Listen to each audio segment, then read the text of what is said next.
if it can exist. So we will have a wonderful panel discussing the people in Schrödinger's box, democracy alive and dead. Thank you.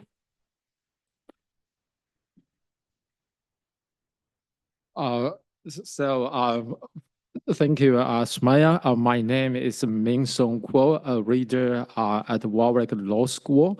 And first of all, I would like to apologize for missing the first 2 days of this great fun. And but luckily, fortunately, I can still have my share of this intellectual feast in the last, but not the least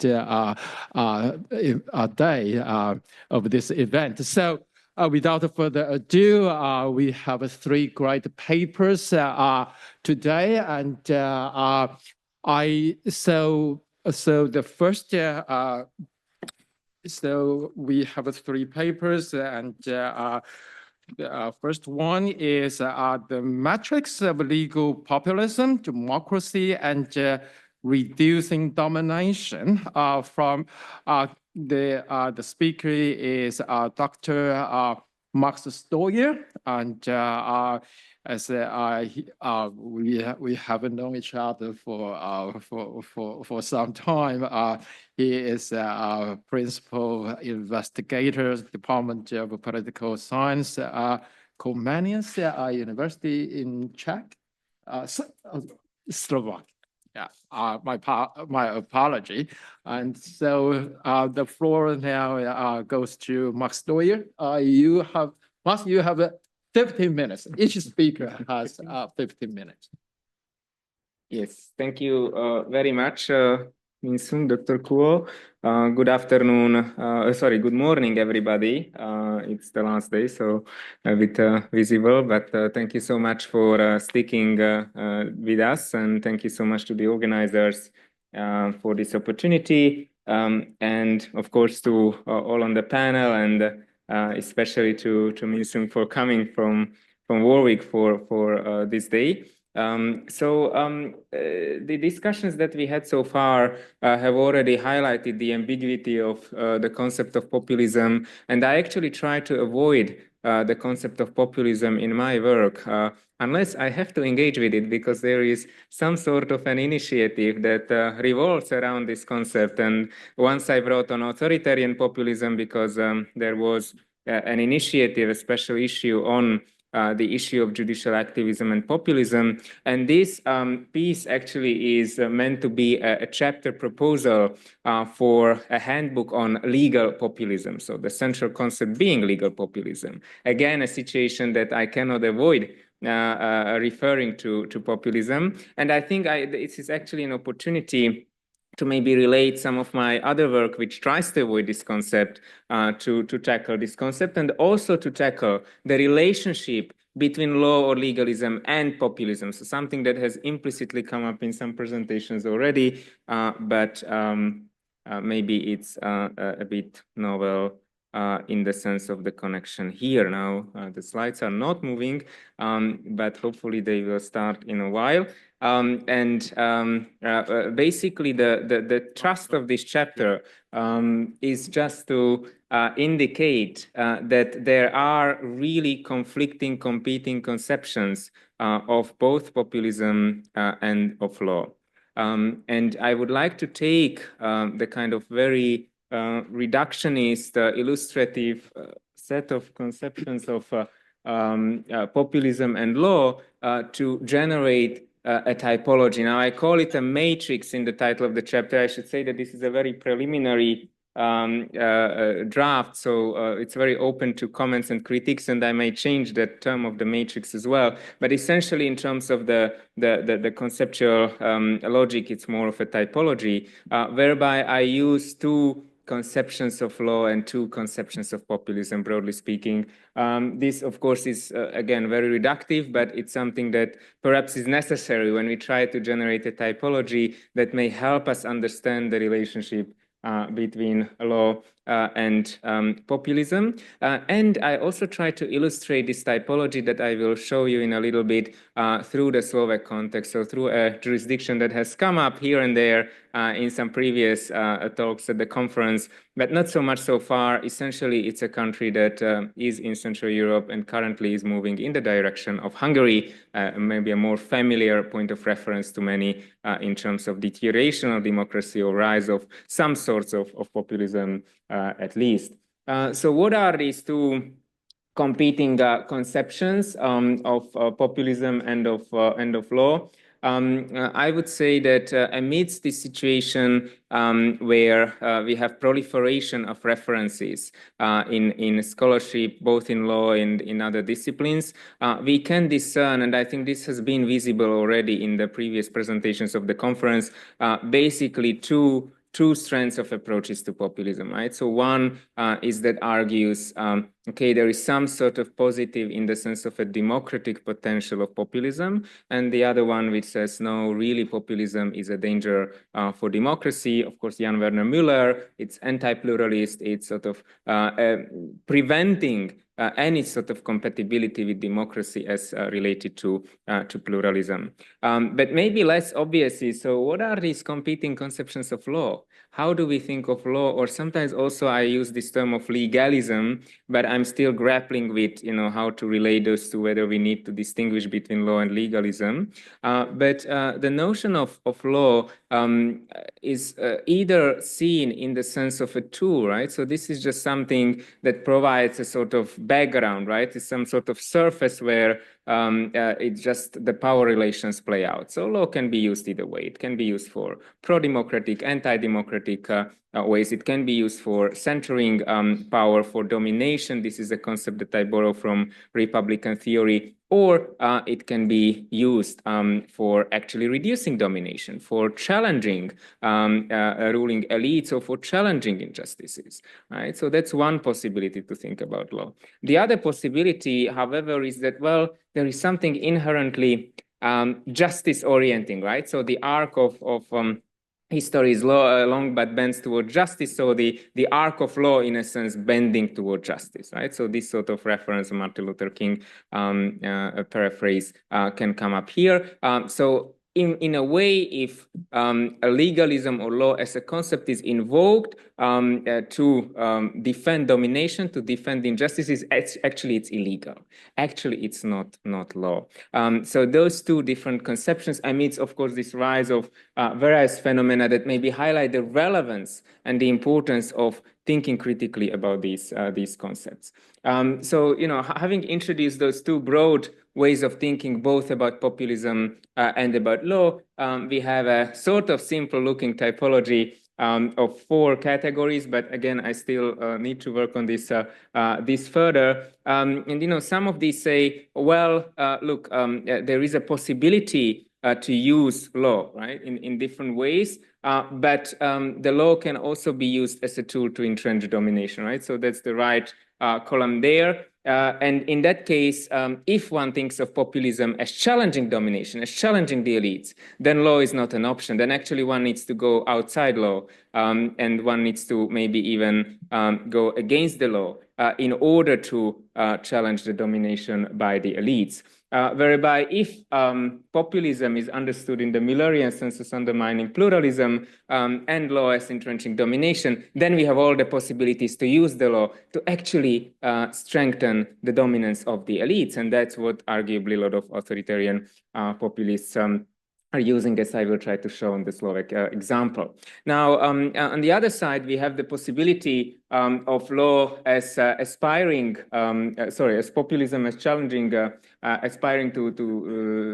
as aspiring to challenge domination. Then we again have options to think of either populism as something that can combine with this more positive, more democracy conducive reading of law, or on the other hand, we have populism as something that actually is in tension with this reading of the law. So if law is used to entrench domination. It's actually not law, it's illegal, right? So there is a way, and this goes back to the notion of strategic litigation and advocacy for rights, that there is a way to challenge that claim that these actions are legal. So I know this is very, very theoretical. Also, there is this Republican theory in the background, which I may remove if it turns out that it's maybe unnecessary, complicating the argument. But I think it's important to try to sharpen these various sorts of relations between law and populism. So that's the kind of conceptual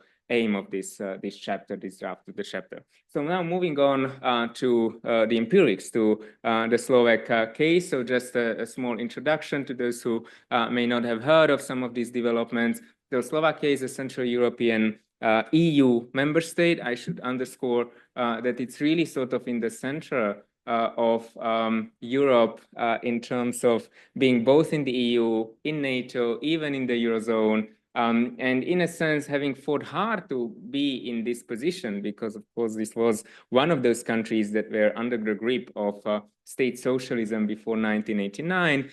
But maybe what is less known, and there was a reference to this in the first day very, very briefly in one of the speeches, that early on in the 1990s, there was already a movement that tried to entrench sort of domination in Slovakia after the fall of state socialism. So this was the reign, so to say, of Prime Minister Vladimir Mečiar, and we could say a certain either de-democratizing or semi-authoritarian period. I still have these discussions with colleagues who some argue that we can't use de-democratizing in this context because there wasn't democracy yet established in the 1990s in Slovakia, or at least consolidated. So again, some conceptual debate there. But the essential point is that there was already an experience with this kind of surge of authoritarian populism, semi-authoritarianism, depending on which term you use, and this was defeated in the elections of 1998, followed by Slovakia's EU accession in 2004. However, if you look 20 years past, in 2020s, we see that there is a new illiberal surge. There is a strand of leaders actually not only after the 2023 elections that gave rise to this rule of Prime Minister Robert Fico is trying to copy Viktor Orban in Hungary to simplify it. But also before, during the pandemic, there was an anti-corruption rhetorically executive that, however, mismanaged the pandemic, was not transparent, was in a way abusing a lot of its powers as well. And there are some protests against it. So how can we use these Slovak empirical developments to kind of better understand this relationship between law and populism? So trying to kind of populate the typology, the four categories with developments there. So perhaps the more straightforward, or the one that at least is kind of clearer now in my thinking, is the right column, right? So if we think of law as serving to potentially entrench domination, so law essentially is just a tool, right? So it can be used either way, and it can also be used by those who want to entrench domination, who want to become dictators, rule without constraints.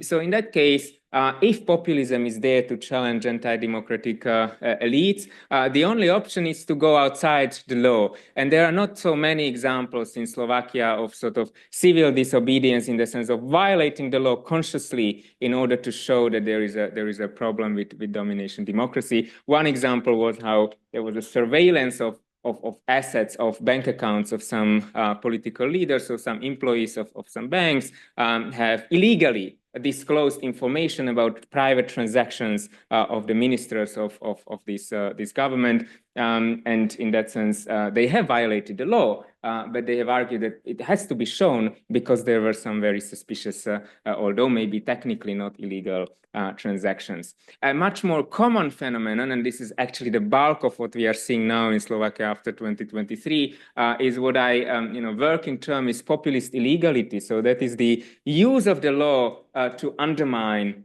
institutions, to undermine stakeholders, epistemic communities who may challenge the ruling power. So attacks on culture, attacks on NGOs, on expertise, on courts to a lesser extent, but to some extent we can see that as well in Slovakia. So Kim Shapley termed this autocratic legalism. I'm a bit unhappy with the notion of legalism because there again, Is it legal or is it not? But maybe it's a more accurate term. Maybe we don't need a new term there. So I welcome comments on that point as well. Now, a more tricky part is if we think of law as this kind of potential to challenge domination, right? So in a way, the aspirational reading of law, if some of you are maybe familiar with legal philosopher Lon Fuller, so there we have different options, right? So we have the possibility to use the law not to necessarily challenge the elites, but to defend those elites who in turn defend pluralism, right? So to defend the opposition elites, to defend the elites in the courts, to defend the elites in the cultural institutions. And this is where strategic litigation comes in. So law has this positive potential, but it's not populist in the sense of defending the people against the elites, but defending those elites who are, however, pluralists, right? So still embracing the logic of populism as anti-pluralism. So in that sense, it claims populism to be illegal, right? This kind of movement. So petitions by the opposition to the Constitutional Court, civic suits, and the paper is not well written in this sense, I need to clarify, but civic suits I would also place here after some reconsideration by some elites against other elites, right? So by opposition elites against, for instance, conspiracy theorists who are claiming that their kind of false evidence is equally valid as medical evidence pertaining to the COVID-19 pandemic, for instance.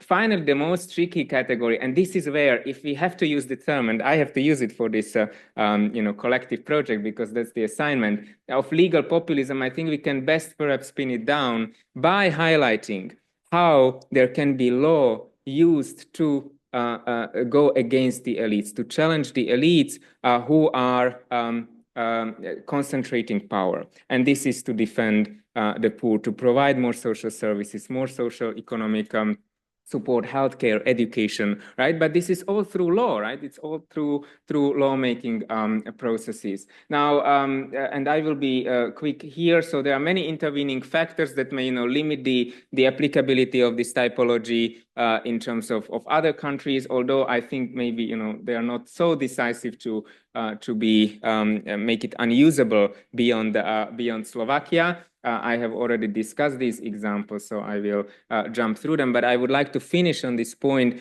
of using the law as a potentially positive, de-dominating, anti-dominating space to challenge the elites by highlighting a problem that has already been mentioned many times at this conference, and that is the role of oligarchy, right? The dominance of corrupt elites who are hoarding power and wealth, and this is unfortunately very well visible in Slovakia. And actually, it's, I think, something that needs further research in terms of how this concentration of power can be challenged and perhaps even challenged through law rather than through those mechanisms. Oh, let's go outside the law and surveil illegally the assets by private bank employees who then get to prison because of that, and perhaps to some extent also legitimately. But really to use the legal discourse as this kind of positive force, and not only to see law as a tool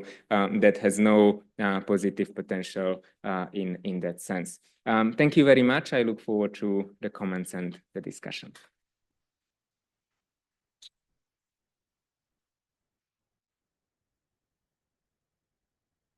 Thank you, Max, for the metrics of legal populism. And now we have our second speaker, Justin Attard from University of Malta.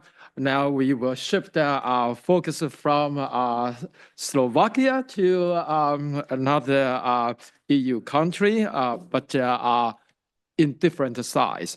So he is going to present participation in lived democracy in small island states, and he will use participation in Malta and Singapore to illustrate his theme, lived democracy in small island states. And yeah.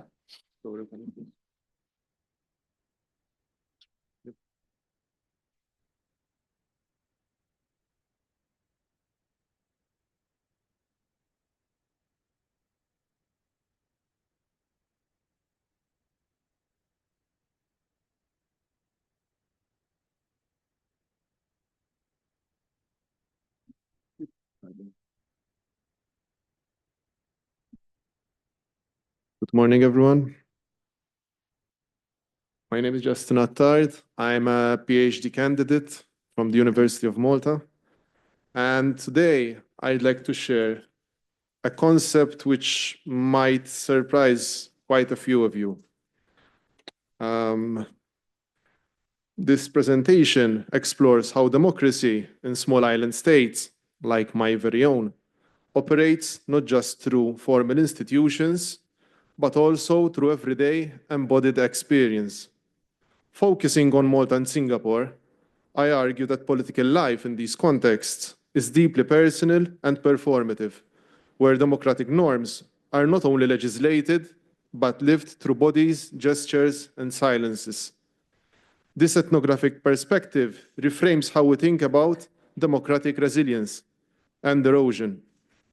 Drawing from my doctoral research, the paper explores democracy as a practice enacted through daily life, particularly within the distinct environments of small island states. My presentation today outlines how this framework enables a deeper investigation into how political power is not merely declared or codified, but embodied, enacted, and felt in ordinary routines. Democracy, like Schrödinger's cat, can exist in a dual state, alive and dead, resilient and eroded, until it is observed and enacted. This metaphor, which is the theme of this morning's panel, invites us to see democracy as existing in superposition. It only collapses into a definite state when acted upon. In small island states, however, observation is never passive. It is intensely lived. Institutions may persist on paper, but democracy only becomes real when citizens act, participate, comply, or resist. In these settings, it is through such enactment that democracy collapses from abstraction into lived experience. Drawing on theories of embodied democracy from Amanda Meshin and symbolic violence from Pierre Bourdieu, we begin to see that power is not only exercised through overt acts or formal structures, but also through internalized behaviors and social norms. Democracy, then, is not merely a legal or philosophical ideal. It is a bodily, affective, and public performance. The condition of smallness intensifies this reality. In small states, proximity ensures that every political gesture is visible, emotionally charged, and socially resonant. Democratic life is not simply structured by institutions. It is felt, practiced, and made tangible through embodiment. This lens also transforms how we understand populism. Populism is often approached as rhetoric or electoral strategy, but in small states, it emerges as a lived, bodily practice where citizens don't merely hear populist messages, they embody them through gestures, loyalty, acts of resistance, or rituals of compliance. In places like Malta and Singapore, populism is less about ideology and more about how people navigate and relate to power in daily life. The political becomes personal, and populism is experienced not just through language, but through embodied relation. Let's now take a closer look at Malta and Singapore. On paper, both appear democratic, elections are held, constitutions are in place, and international legitimacy is sustained. Both adopt parliamentary models and maintain the external architecture of democratic governments. Yet, when examined more closely, these states reveal dual democratic realities, forms that align with democratic ideals, but practices that deviate from them. In Malta, the democratic structure is maintained, but the substance is shamed by clientelism. Political engagement is frequently transactional, built on favors, access, and personal relationships, rather than deliberation or public reasoning.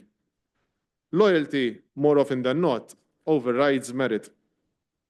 Singapore, in contrast, embodies a highly structured civic order.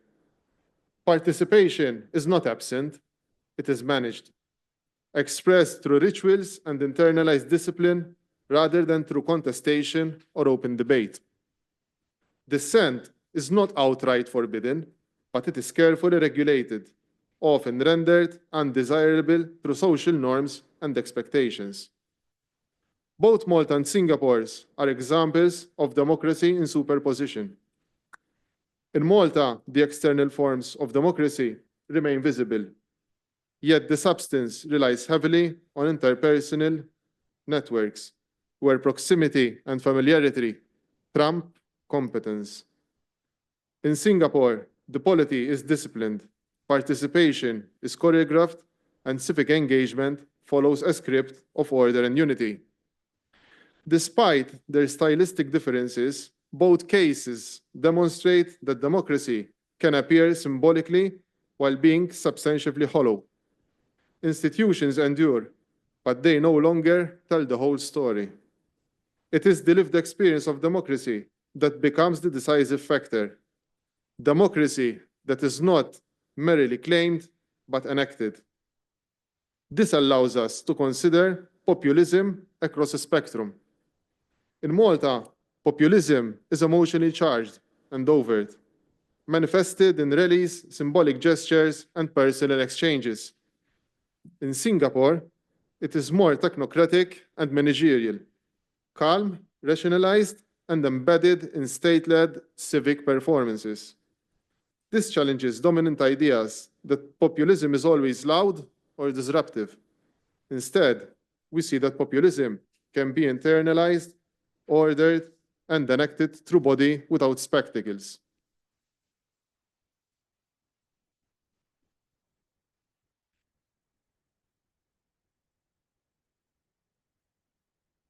So, why focus on small island states? Because their scale provides a high-resolution lens for observing how democracy is lived. Their smallness intensifies proximity between citizens and between citizens and those in power. Political acts are rarely anonymous. They are immediately visible, emotionally resonant, and socially consequential. In Malta, everyone knows someone in power. Political identity is entangled with kinship, neighborhood ties, and everyday routines. Patronage is not peripheral. It structures people across services, asserts claims, and understands citizenship. These dynamics are shaped by a post-colonial legacy that continues to inform how authority is negotiated. In Singapore, proximity manifests through the state's capacity to choreograph unity and enforce discipline. Civic rituals like National Day parades are not just celebratory events, they define belonging and regulate public behavior. National identity is cultivated not just through symbols, but through performance. Small island states do not dilute political intensity, they magnify it. Their compactness collapses the public and private spheres, rendering informal practices and populist strategies more visible, more immediate, and more relational. In larger democracies, these embodied political dynamics may be diffuse or abstract. In small states, they are legible, traceable, and experienced with immediacy. This makes them ideal sites for exploring how democracy is felt, practiced, and embodied in everyday life. Rather than asking, is there democracy here? We must ask, how is democracy lived? In Malta, populism and patronage hollow out democratic equality. Clientelism is not an occasional corruption. It is a constitutive feature of political life. In Singapore, harmony is prioritized over dissent. Participation is present, but shaped more by constraint than engagement. These are not failed democracies in the conventional sense, but they do reveal the limits of institutional measures. Constitutions may remain intact, but the experience of democracy erodes beneath them. This is where Schrödinger's box metaphor returns. Democracy is not a static condition. It is the presence or absence is revealed through the actions of citizens, their voices, their silences, their movements. What lives in the box is ambiguous until embodied action makes it visible.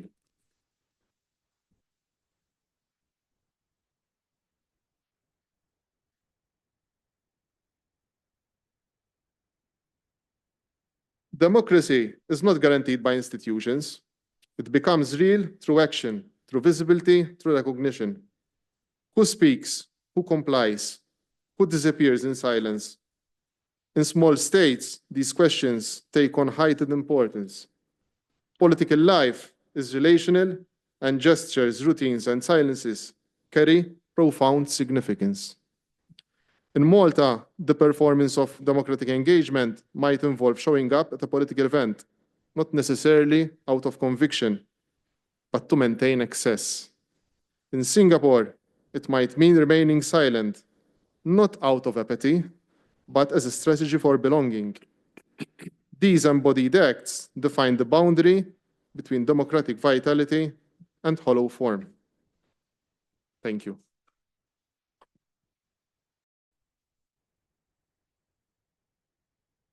Thank you, Justin's paper on the size of democracy and how should we observe the experience of democracy in small states. And now we give floor to Professor Person. He is a professor of international relations from West Point, United States Military Academy. Voice yours.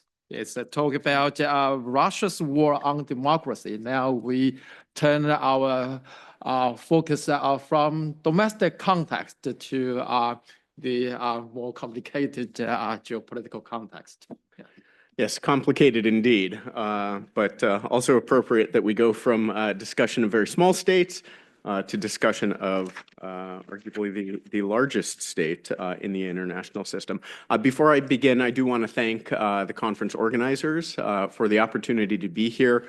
Not just this conference today, but I think, as we all recognize the premise of the conference, that democracy is under threat worldwide. The process of democratic backsliding is already well underway, and I do believe that communities like these, transnational communities of scholars, may very well be what keep the cat alive in the box. So thank you for the chance to be a part of that. Before I begin, I am obligated to note that the views I'm sharing today are my own, my personal views, not the official policy or position of the United States government. So my work sort of crosses the line between comparative politics, the study of domestic internal politics, and international relations, and obviously focused on primarily the post-Soviet region and Russia. And my thesis today, and this comes from sort of a wide sprawling work that I've tried to condense down into at least a partial paper and presentation today, really places a multi-decade, multi-frontal war on democracy at the very center of Russia's grand strategy. And we can discern elements of this war on democracy really for the entirety of Vladimir Putin's time in power. And so I'll sort of walk through some of the manifestations of that. And if you'll bear with me through some international relations theory, I do promise we'll get back to democracy, populism, and some of the focus of the conference. So by way of definitions and just a common sort of framework, this phenomenon of grand strategy, what is it? I define it, drawing on lots of works on this little subdiscipline. It's a process. Strategy is sort of an ever-adaptive, ongoing process whereby states, and particularly large states, tend to have the grandest of strategies and aspirations. But it's a process whereby they identify their core national interests and then articulate the key strategic objectives or ends that will fulfill those interests. So these are about the goals, the most basic goals that a state is trying to achieve in the international system. Once you know what you're trying to achieve, then it's a question of resources. You have to mobilize the resources or the means that will eventually be applied in pursuit of those strategic objectives. Now, if we have any economists in the room, we know that resources are scarce. They're finite, and so the allocation of scarce resources is sort of the fundamental problem. And so a state that wants to be successful in grand strategy has to develop effective methods. What am I buying with my resources in order to achieve my objectives? And so those comprehensive, effective, and efficient methods are really the key to the successful execution of strategy. Once you have sort of put together that equation of ends, ways, and means, then the application of strategy, the application of those methods through coordinated policy and action in order to achieve your strategic objectives. It's always important to remember that no state exists in a vacuum, and there are other strategic actors in international politics. And so having to respond to both constraints and adapting to opportunities that are posed by strategic actors, structures, and unforeseen events in the international system is really sort of the heart of grand strategy. The other way that I sometimes describe grand strategy to my students is, this is about building the type of neighborhood that is most comfortable for you to live in. So it's really about constructing an international system that is conducive to a particular country's interest. So when it comes to Russia's vision of a comfortable neighborhood, when it comes to Russia's conception of its grand strategic objectives, in my work, I've identified sort of 5 key objectives or themes that, again, I think can be traced back in both action and rhetoric of the Russian government all the way back to the earliest days of Putin's leadership. So what are those objectives?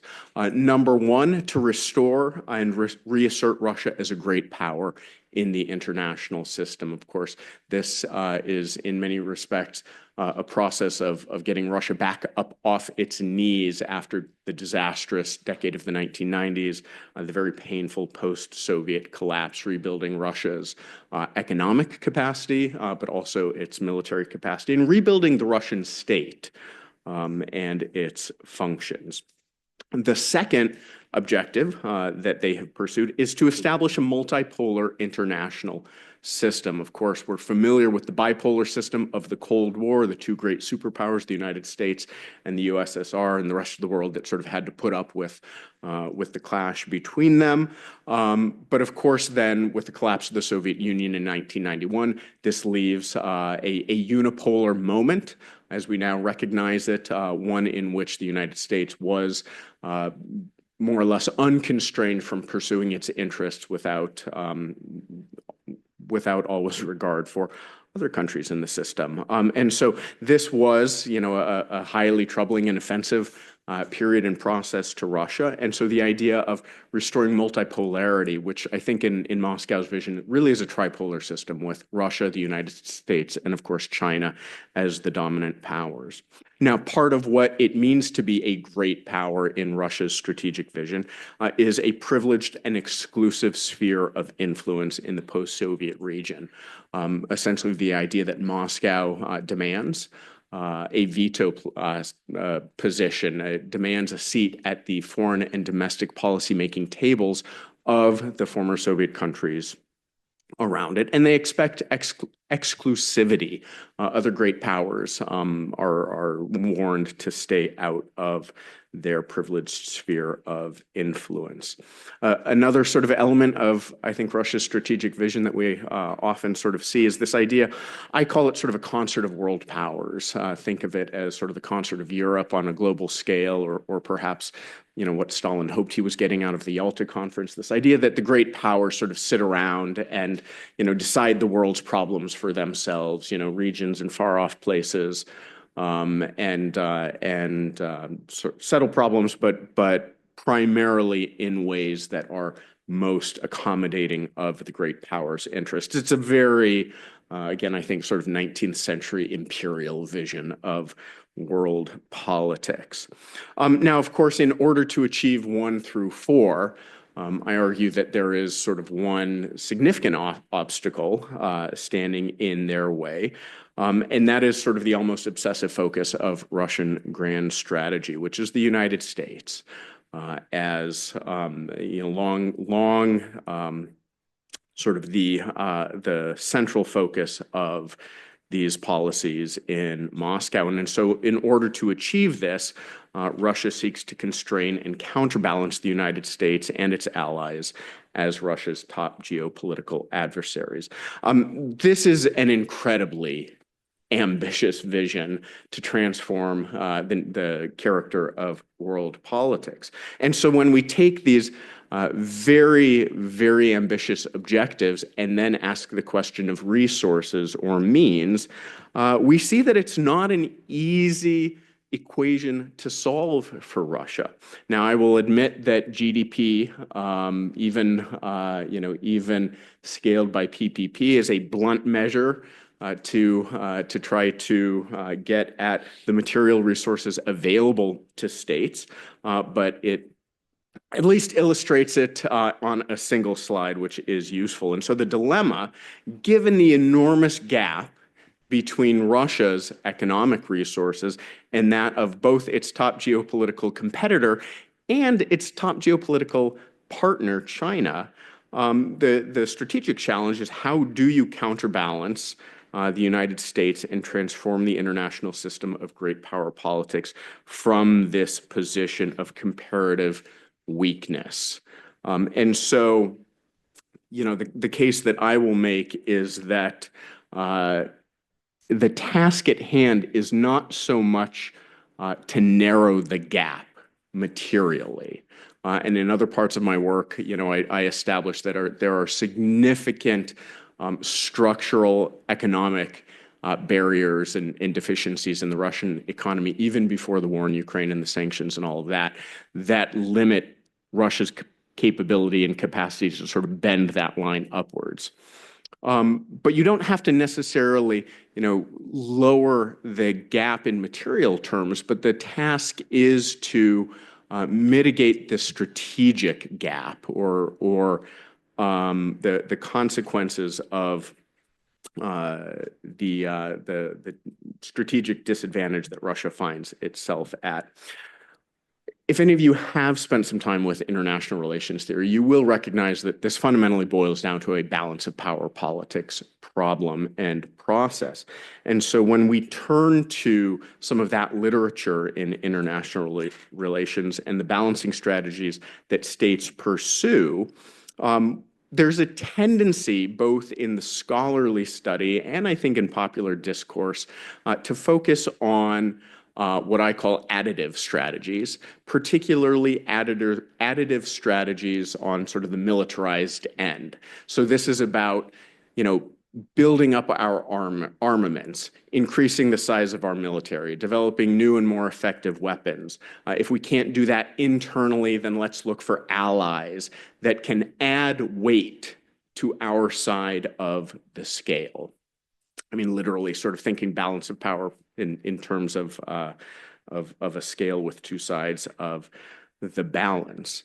Of course, that can be very costly and it can be difficult.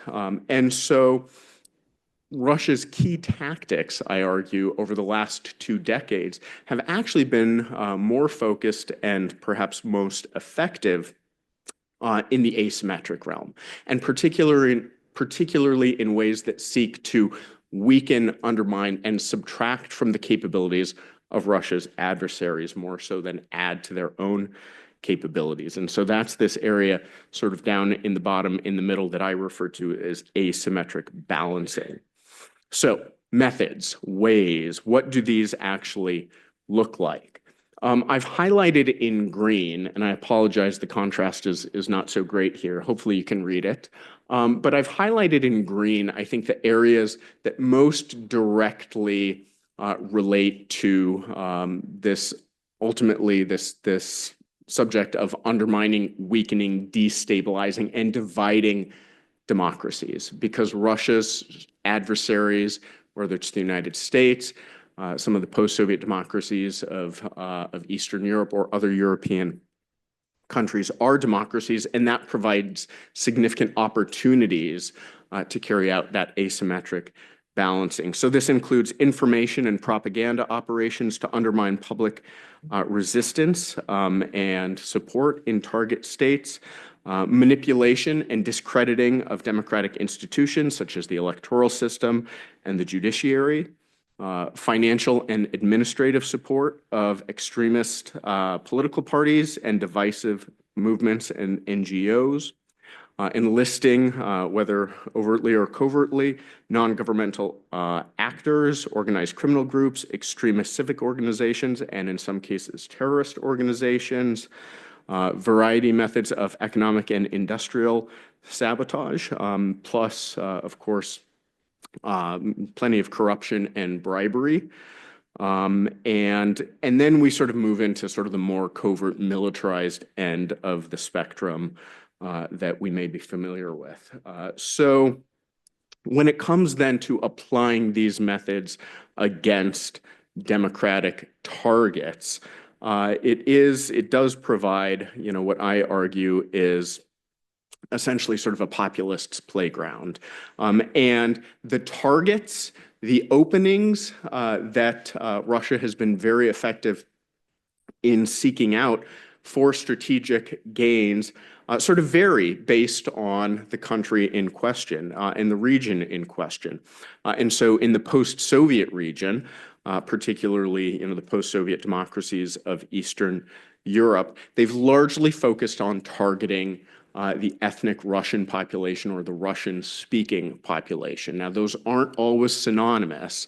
And of course, we know that ethnicity, nationality, and language often provide sort of overlapping communities. But essentially, the idea here is to find pre-existing fractures, cleavages, contentious social issues, and other sort of contentional historical narratives, public issues, and use that whole range of asymmetric tactics, misinformation, undermining legitimacy of the democratic processes, undermining confidence in democratic institutions, to try to simply create as much division, instability, and disillusionment with democracy as possible among those communities. Looking farther afield in other Western democracies, where Russian language rights and practices of ethnic Russian communities are less of a salient cleavage in society, then we tend to see them sort of targeting more. These tend to be sort of using right-wing populist movements, leadership, and parties as sort of the entry point. And again, we could take our pick of many Western democracies in Europe and all the way across the Atlantic, where I come from, to find examples of how effective sort of Russian operations have been in inserting themselves and sort of cleaving and exacerbating these types of divisions. Often to great strategic effect, though it is difficult to necessarily measure that, but I'll just offer as one sort of parting empirical observation ripped from the headlines. Two significant news stories in the last couple of days coming out of the United States. Number one, that the current administration has recently announced that they will be halting the delivery of certain weapons to Ukraine that had already been promised and slated, some significant weapons deliveries. And this is sort of part of a new focus and an argument that says that the United States can no longer afford to support these types of foreign adventures. And yet, at the same time, Congress that's on the verge of passing a massive financial tax package that's expected to add $3 trillion to the American long-term national debt. And so, we know that the Ukraine issue has become a partisan issue in American politics, one that is, and a skepticism that is championed largely by the populist right. And so the way I think in which that has resonated and been used to the advantage of the Kremlin to undermine unity over this issue in the United States and beyond, I think is a compelling case. So I suspect I'm over time, and so I will go ahead and end there. But lots to discuss, and look forward to your comments and queries. Thank you.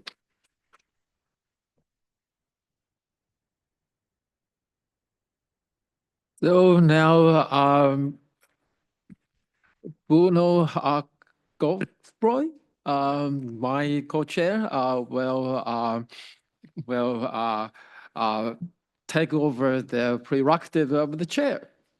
All right, thank you very much. Well, as a co-chair, I have kind of tried to bring all this together, which is not very easy, but I think we can see these different papers as case studies in a way regarding populism in different countries. So I will first thank all our panelists for their very interesting papers and try to ask a few questions. So I think they're interesting, as I said, maybe as case studies. So regarding the first paper, you had time to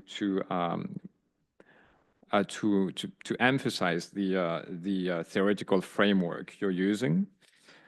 In the paper, you also talk a little bit more about Slovakia. So I was wondering whether you could maybe also for the audience tell a bit more about that. To what extent Slovakia is a good example to kind of concretize your theoretical framework regarding the use of law against authoritarian developments or as a tool for authoritarian developments. Regarding the second paper on Malta and Singapore, also very interesting, very different. Again, it's a bit difficult to bring all this together, but I was wondering. I mean, these are interesting examples, as you said, because they are like very small countries, islands. So if you to present them as particular examples, I was wondering how you make a difference between these geographical aspects, which is what you want to emphasize, and cultural aspects, because you could also say that what you're describing has something to do with culture, and not that much with nature, you would say, like geography. And regarding the third and last paper, well, thank you for this. I'm glad that you're still allowed to say that Russia is a threat to democracy, even if it's not the official position of the U.S. government. I saw that. For how long, I don't know. Well, I mean, that's very interesting, and I also have many questions. Like regarding populism, so populism has plays a role in all this, since, as you mentioned, Russia, and one part of this asymmetrical strategy is the support for what you would call populist movements, populist parties. And I mean, we talked a little bit about that yesterday because someone was presenting on like, far-right influencers in the US. And I was wondering to what extent this support for populist movements might be understood as contradictory in a way, because you would expect, I mean, people supporting these or even voting for these populist parties would expect them to defend the interest of the people. Well, yeah, like the American people, or in other contexts, like the German people, also with populist parties supported by Russia. But if these movements are basically supported by Russia, you would expect like their audience to think that it might be contradictory to have a populist party supported by Russia, defending Russian interests, but pretending to defend the interest of let's say the American people or another one. So it seems to me that there is like a kind of that these different strategies are in a way complementary. So because what seems to be also quite remarkable in the current situation is the fact that the audience or voters do not really care that much about this. So even if you say, or even if you can prove that these parties, these movements are supported by Russia and therefore defend Russian interests and not the interest of the people, well, they don't care. And this is also part of the asymmetrical strategy used by Russia, namely to kind of try to make people, nihilistic, don't care about truth, about the facts, etc. So it's quite interesting to see here, I think, kind of link between these different strategies. It's not like not just a list, but it's in a way there is a kind of bigger strategy behind the different smaller aspects you've mentioned. Well, and I think that's it. So if maybe you can say a bit more on that. Yes, because it's also, I think, a way to discuss an interesting point we've been hearing in this conference, namely this kind of nihilism behind current populism. Yeah. Great. Thank you again. So if you want to, we can answer or short answers, and then we'll open up the floor for any questions. Thank you again. So I don't know if you want to start, Max, or Julian. I'll start.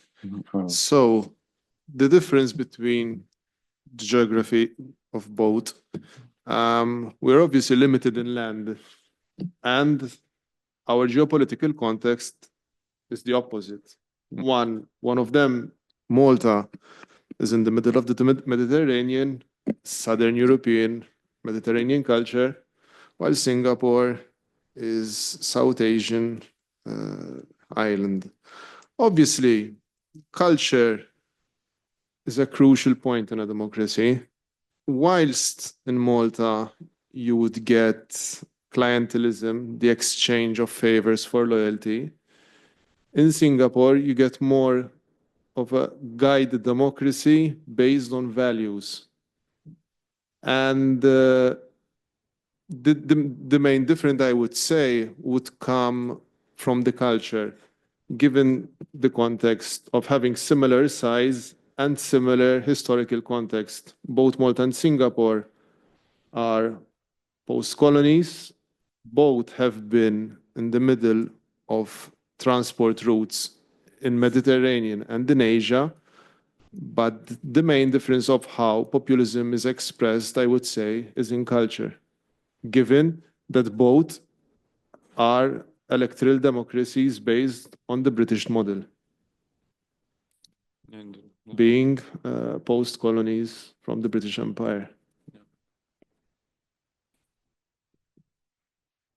Max, yeah. Yeah. Thanks very much. I actually tried to resist framing this paper as a case study, but apparently I wasn't too Sorry, I didn't want to do successful. that. No. It's a great feedback. So I try to present this relationship, this typology between law and populism in an abstract sense, and then try to apply it. But of course, I still need to justify why apply it to Slovakia, in particular to Slovakia in these recent years around and after the pandemic, rather than to any other country. I think it's good that Slovakia has this experience, paradoxically, of a rise of authoritarian populism or liberalism. The terminology is for longer debate. If it was a country that doesn't have this experience, then of course it would be more difficult to kind of populate the categories. There is also a legal framework that is potentially quite strong. So a powerful constitutional court. The institutions have been established partly perhaps due to the role of the EU, which probably is a big difference whether, especially a small state, because in that sense Slovakia is also a small or maybe bigger state than Malta, whether the EU instruments are there. So there is in a way a lot to explore, I think, in this relationship between law and populism. And of course, the recent developments have not been captured yet. But I don't want to argue that you could not apply it elsewhere. Actually, the point is that you could apply the typology in basically any context where there is this interaction between law and populism in a certain way, like a surge of references in the public discourse, in the elite perceptions, perhaps in the scholarly discourse of populism in the given country, which is perhaps very many countries that could be used. So I don't want to reduce it to a case study, but maybe this would be one way how to justify why Slovakia is specifically this role of the EU membership and the historical experience that it makes it a particularly good case to try to apply the typology. Alrighty, so I'll try to be brief in responding to an excellent set of observations and questions. I mean, I think it's is Russian policy and sort of the American receptor contradictory? Yes, always. But I think in most cases of the strategy that I've described, or the methods that I've described, it's not really a soft power strategy. This isn't necessarily about getting Americans or Europeans or others to think, gosh, Russia, what they represent, I admire that. I'm attracted to that. Now, obviously, in the Ukraine case that I described, there is obviously a strategy and some success, I think, in shaping public discourse and certain positions among the population that are in line with Russia's interest. But I think the broader phenomenon, and even more common than that, sort of really gets to the question of dissent and disagreements about who the people are, what constitutes the people. And so when we talk about, populism is speaking for the people, well, if that is contested in a democracy, whether it's contested along ethno-national lines, racial lines, class-based lines, or sort of conservative, versus liberal values, what have you, all that zone of contestation seems to provide very fruitful opportunity for Russia to get in and muck around, if you will. And so I think their success has largely been based on a pretty good sense of identifying pre-existing cleavages in societies, and then sort of using their informational tools and whatnot to exacerbate those cleavages, to exacerbate some of the or leverage some of those things. And so, coming back to the Ukrainian example that I mentioned, they are tapping into obviously a pre-existing deep strand of isolationism in American foreign policy tradition, and in a strand that of society that is exhausted and fed up after 23 years or more of seemingly continuous war abroad. And so that is an issue into which then they can sort of insert this narrative that, hey, you know, Ukraine, we're just getting involved in somebody else's war. You know, they didn't create isolationism in America, but they have found opportunities to tap into that. Similarly, and going back a little bit farther, a few years, I'll use the example of when the Black Lives Matter movement sort of erupted in the United States, and there are very well documented cases of sort of really nasty and contentious disagreements, debates, and divisions going on online, where you can find Russian trolls and bots on both sides of the conversation, sort of whipping up the fury and stoking arguments, and even ultimately some of these, you know, leading to counter mobilizations, like real world protests. You know, did Russia create racial divisions in the United States? No, that long predated them. But finding these opportunities to get into the cleavages, wrench them apart, I think has been, you know, one of their effective tactics. The other analogy that I sometimes use in this situation is, you know, the old adage about crying out, you know, fire in a crowded theater. Russia doesn't have to be too concerned about who goes through which exit. If you can sort of get in there and just cause the chaos, cause the uncertainty, and disruption, that itself has strategic effect, because then your adversary is all in disarray and can't focus on the other things that they may need to be doing. Okay, great. We have plenty of time for, well, plenty of time. Yes, somehow. We have time for questions. So if you have any, please feel free. Yep. I have a question, one each for each of the speakers, will be fair enough in distribution. So first about Slovakia, arguably, actually, Slovakia is the absolute opposite of Hungary in the following sense. Hungary, Orban won, and then he established a regime. In Slovakia, we've had, how many, 3, 4 cycles already of populist liberals, populist liberals. The populism has never stabilized in Slovakia.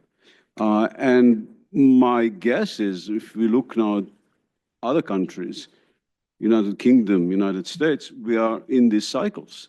None of the populist regime managed to stabilize itself in the way that Orban is really the only one who managed to change the rules of the game.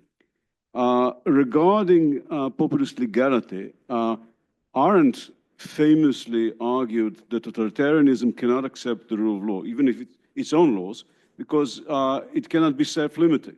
Any law would be universal and would limit any regime.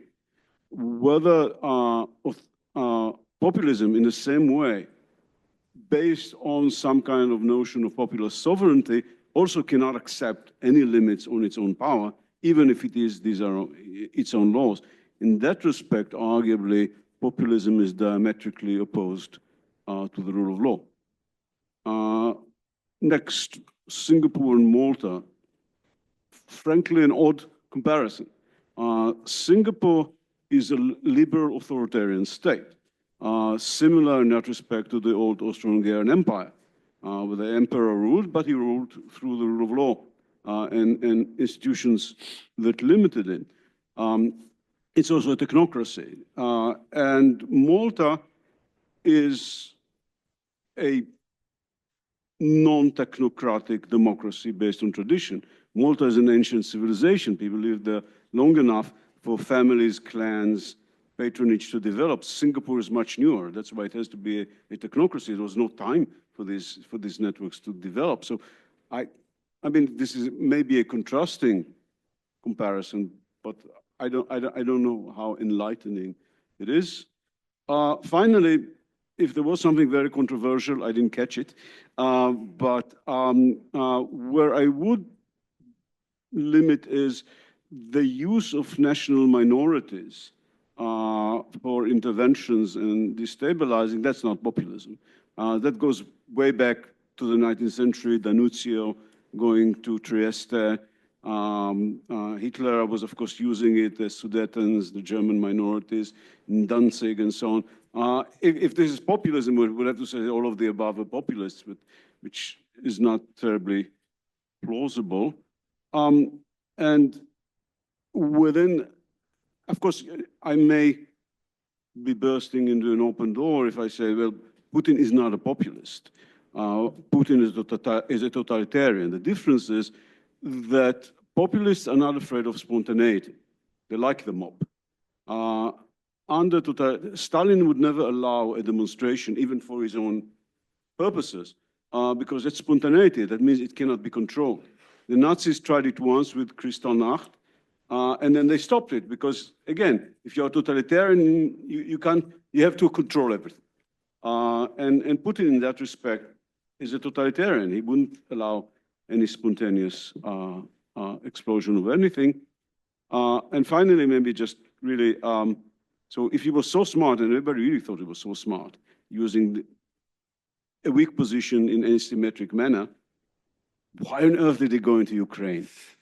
Move into something totally linear, symmetric, totally exhausting his resources in a demography that was already horrible, killing a whole new generation. He won't be able to do that again. Thank you. Do you also want to? Yeah, if I might. Yeah, If it's kind of connected to the. yeah, I think just one question is just so my question to Max is you distinguish between intrinsic and instrumental conceptions of the rule of law, and I just wonder at this time we talk well, regardless of my own opinion, we have seen talks about authoritarian legality, authoritarian legalism, etc. And I think one line of argument from authoritarian legality is that there were actually any legal system is adopted to achieve some goal, and in this way, the rule of law, even the liberal rule of law, is kind of instrumental in that sense. The only difference is what the value, what the normative goal the legal system concerned is aimed to achieve. So I just wonder whether this is a good way to map to typology to establish the metrics of law and populism. And the question to Justin is, yes, I think as I think this has been pointed out, both Singapore and Malta, they are small-sized countries. But I wonder, when we speak of a size, in this sense, are we speaking of territory, or are we speaking of a population?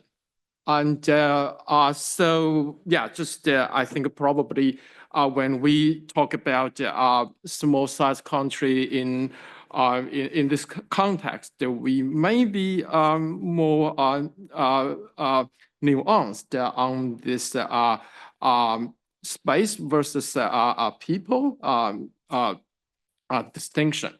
And just a quick question to Robert. It's a fascinating, but I think my question is a kind of follow-up on the gentleman's question. I think we have seen, well, say I'm originally from Taiwan, and so in Taiwan, in the different context, we have seen talks about sabotage strategy, cognitive warfare, etc., coming from China, and in the case of Russia too, there is no denying that those are different types of regime trying to influence the political process in democracies to their own benefit. I don't have question about this, but I wonder how we know how effective they are. So in Taiwan, when the presidential election result goes in this way, we said, well, this sabotage strategy fails. But I don't know. It seems to suggest that everything, how effective depends on the result. Do we have any, well, maybe some intelligence guy can tell us, but I feel puzzled when we say how effective, how threatening such democracy sabotaging strategy is deployed by China or Russia. But when we respond, how do we proportionate our own response? Maybe Max, if you'd like to start. Well, okay. Thank you so much for the questions. They are very much on point. Well, I'm not sure whether, I mean, there are cycles in Slovakia, but the point is that I initially thought that I will discuss only instances from 2023, from this election of Robert Fico who is copying Orban. But actually, already the 2023 government has been also labeled in the literature as this technocratic populist. The prime minister has used populist tropes. Very few have challenged that he has been a populist actor. So even though they are diametrically opposite, they are hating each other, these two, well, the former and the current prime minister, they are both kind of fitting into certain conceptions, at least, of populism. And the system is very fragile because it has a flexible constitution. So the only difference there is that Orban has achieved constitutional majority, while that constitutional majority has not been there after 2023, and Fico has never achieved it himself. Yeah, I mean, there are certainly differences, but I wouldn't say that there is a diametrical opposition in that sense between Slovakia and Hungary. Now, the other two questions I think are sort of connected because, so I tried not to use the rule of law as a concept. I tried to use law or legalism, and perhaps I need to use the rule of law if I'm to reflect on your questions in the piece, because especially if I want to use this aspirational idea that there is something intrinsic, and Arendt may be a good reference there, that already when the rules are established that certain actions, the most brute sources of domination are excluded from the equation, maybe then I should use the rule of law rather than law. But I try to be a bit more ambitious in that sense, say that there are even conceptions that say that law itself may be seen as having that quality, and that would, of course, oppose the notions of authoritarian legalism, but it doesn't necessarily oppose the fact that there may be different goals that are pursued by law. It's just that some sources of domination are excluded, and there is a certain tendency to of once legal rules and systems are in place, to at least not perpetuate domination. But I have discussions also with some colleagues from India who have, of course, the colonial experience, which was briefly mentioned in other contexts here, and they would certainly challenge this notion precisely also through the use of critical legal studies, saying that actually the natural tendency of law is to entrench domination. So maybe in the end there are more than 4 types in that relationship, but I would need to rethink how to bring in, on the one hand, acknowledging this dominance of the instrumentalist views, on the other hand, also the rule of law. Then also the chapter is limited; it's not a book, so one needs to take that into consideration. But thanks a lot for these references, both to the rule of law and to the Arendtian framework. Justin, or in my case, it was more of a geographical spatial concept, because smallness intensifies the way democracy is lived. So geographically, Singapore is about 50% bigger than Malta. And obviously it ties down to the post-colonial history, both countries have. Not about population, because population, as you know, it's 10 times much. Robert? Yeah, so again, excellent set of questions, and I suspect the discussion will spill over into coffee hour. To the gentleman, I actually find very little to disagree with you on the project writ large, and the presentation is not exclusively focused on populism. You're absolutely right, but insofar as I think a significant part of the Russian strategy does revolve around the manipulation of identity and competing identity groups, of which sort of a populist frame can be one, but also, very sort of a related and overlapped frames of ethnicity and nationality. And so taking, for example, in the Baltic states and Ukraine, for example, there is this sort of contested space over who are the people, what are the attributes, requisites of membership in this conception of the people. And insofar as this tension between an ethno-national understanding of the people versus a civic understanding of the people, that provides, fertile ground for cleavages and these sorts of strategies. Now, your observation that Putin himself is not a populist, absolutely. The last thing that he wants is a mobilized and actively engaged population. So certainly domestically, he has not tried nor needed to play that card. And so I think, it's more accurate to say that he is largely may get in trouble here, absent of any discerning ideology other than sort of whatever legitimates his own authoritarian control. And if anything, sort of beyond Russia's borders, his ideology, I think, is pretty clearly imperialist. But using these other sort of frames and lenses, such as nationalism, populism, and whatnot, to target adversaries.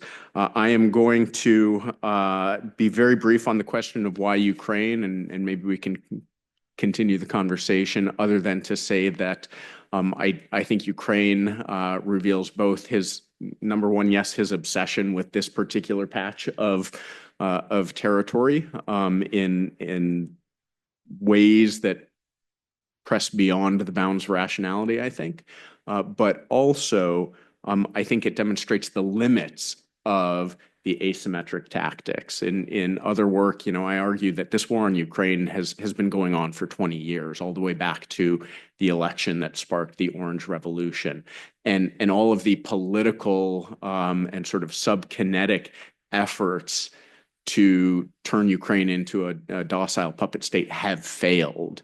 And so it was really sort of the failure of these tactics that ultimately compelled him to escalate finally into the militarized realm. On the question of how do we know how effective they are, certainly as social scientists, yes, we have to, we're interested in those questions of, measuring effects, causality, consequences, and whatnot. From a policy perspective, again, I don't think he cares about measuring things, just getting in and causing trouble, if you will. But as social scientists, when we think about effectiveness, I think it's most discernible in discourse. And obviously, discourse is difficult to quantify and show trends. Not impossible, but when we can trace particular narratives, particular talking points, particular arguments, and we can sort of trace them to both open and sort of classified conversations in policymaking circles in Russia, and trace those very same talking points, narratives, all the way back to first, fringe online media outlets, social media outlets, and then sort of their bleed over into even into the mainstream media. I do think that is evidence of effectiveness, of sort of infiltrating and infecting our own discourse. And then kind of for the last little step of sort of effectiveness or consequences, again, when those same arguments then are heard on the floor of the United States Congress